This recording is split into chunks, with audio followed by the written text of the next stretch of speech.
जय श्री चित्रगुप्त। कितना शर्म का विषय है कि इतना बड़ा विद्वान जो अपने आप को बहुत महान कथावाचक मानता है वो भगवान शिव का व्याख्यान करता है। उसे इस बात का भी आवाज नहीं कि वो किस प्रकार का कृत्य कर रहा है और व्यास पीठ पर विराजमान होने के बाद वो किस भाषा शैली का प्रयोग कर रहा है।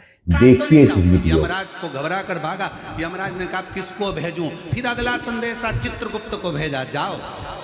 तो कहा इस मुछंदर के साथ नहीं जाऊंगी। ए चित्रगुप्त, फालतू की बात करना मत, सबका हिसाब रखना, मेरा हिसाब मत रखना। इसने जिस प्रकार से भगवान श्री चित्रगुप्त जी और भगवान यमराज पर अभद्र भाषा का प्रयोग किया है, ये दर्शाता है कि ये जाहिल व्यक्ति ना तो कथावाचक है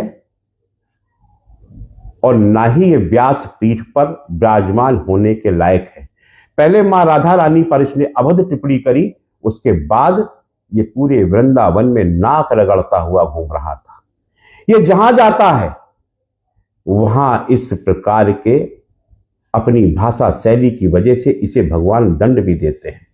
इसकी एक कथा महाकाल की नगरी में भी हुई थी, वहां पर भी इसके कारण से वो पूरा पुल टूट गया था। और अब ये नहीं मान रहा, इसने भगवान चित्रगुप्त जी पर जिस भाषा का प्रयोग किया है, अरे ओ प्रदीप मिश्रा सुन, तेरा अंत समय आ चुका है, तेरा काल तुझे पुकार रहा है। तेरे द्वारा किया गए कृत्य और जिस भाषा शैली का तूने हमारे इष्ट, हमारे देव, हमारे प्रभु पर जो टिप्पणी की है, इसका जवाब भी तुझे हम उसी ही भाषा में देंगे।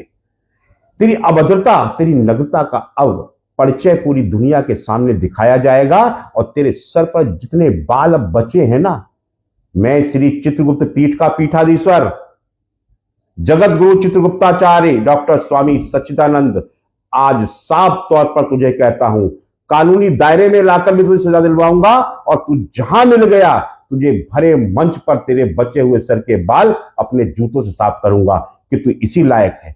तू सुधरने वाला नहीं है, तू अपनी हरकतों से बाज आने वाला नहीं है। तुझे कथा में हमारी देवी देवता मिलते हैं उपास मानने के लिए, तू अपने कथा के नाम पर जो ढोंग रचता है उसका तुझे हर हाल में भुगतान करना पड़ेगा। तुझे कौन सिखाता है? तू किसका एजेंट है? किसके लिए काम कर रहा है? तू हिंदू सनातन देवी देवताओं का उपहास उड़ाता घूमता है, कभी राधा रानी पर, और आज तूने भगवान चित्रगुप्त जी, तू जानता क्या है प्रभु के बारे में? कौन है भगवान चित्रगुप्त जी? जा पहले समझ जान। अनभिज्ञ इंसान, तुझे अपनी करनी का दंड भुगतना होगा और महाकाल की सौगंध भगवान चित्रगुप्त जी की, तुझे अगर तेरी इस करनी का दंड नहीं दिया तो मैं अपने आप को इस दुनिया से ही मिटा दूंगा। जब तक तेरा हश्र नहीं समाप्त कर लूंगा तब तक शांत नहीं बैठूंगा। तेरी औकात और तेरी भाषा शैली का अब तुझे जवाब तेरी भाषा में दिया जाएगा। जय श्री चित्रगुप्त।